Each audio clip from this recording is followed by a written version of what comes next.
So one of my very favorite tools, something that has brought me a lot of clarity and a lot of certainty, is just simply pausing.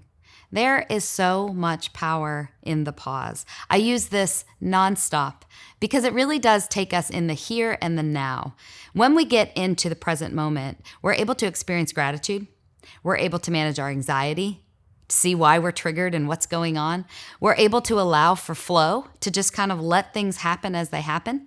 We can deal with limiting beliefs, as if something's happening, I'm feeling triggered. What is it making me think? Is that true? Like, start challenging those a little. And it allows us to be open to possibilities of what could happen. When we are in the future, when we're in the past, we're not in the present. Therefore, pausing helps us say, right here, right now, this is what's going on.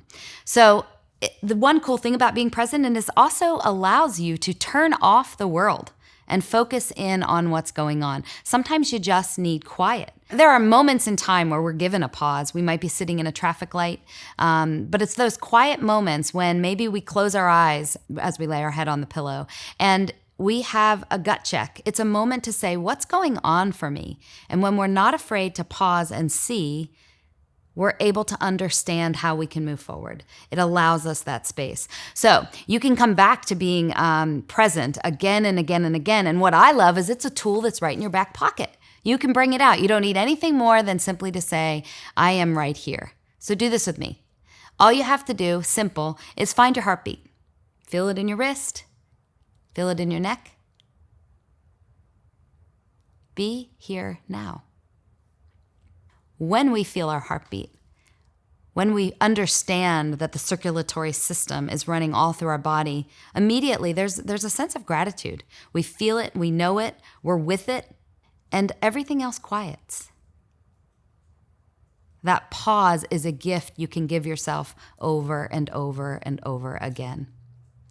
Eckhart Tolle says, as soon as you honor the present moment, all unhappiness and struggle dissolve, and life begins to flow with joy and ease. Don't you want more of that? Joy and ease. Joy's my middle name. I want lots of it. And the way that you can do it is being in that present moment, because everything else dissolves. I'm not saying there aren't things that are going on and there isn't stuff that we need to deal with. Of course there is. But being in the quiet moment of the now sets you ready for what's to come. It allows you a clarity and a peace from then which you can work. Another great way to do it is, a lot of Apple Watches now will tell you to stand up and breathe or take a breath or whatever if you have one. You can set your own alarms on your phone. Just go into your phone, set a few alarms, and they can be labeled or they cannot. It's up to you, however you want to make it work. But mine, for instance, say, what's your greatest emotion right now? That's about 10 o'clock. Maybe around noon I have something that says, is today going like you want it to? And maybe at 3 o'clock I have something that says, take a breath.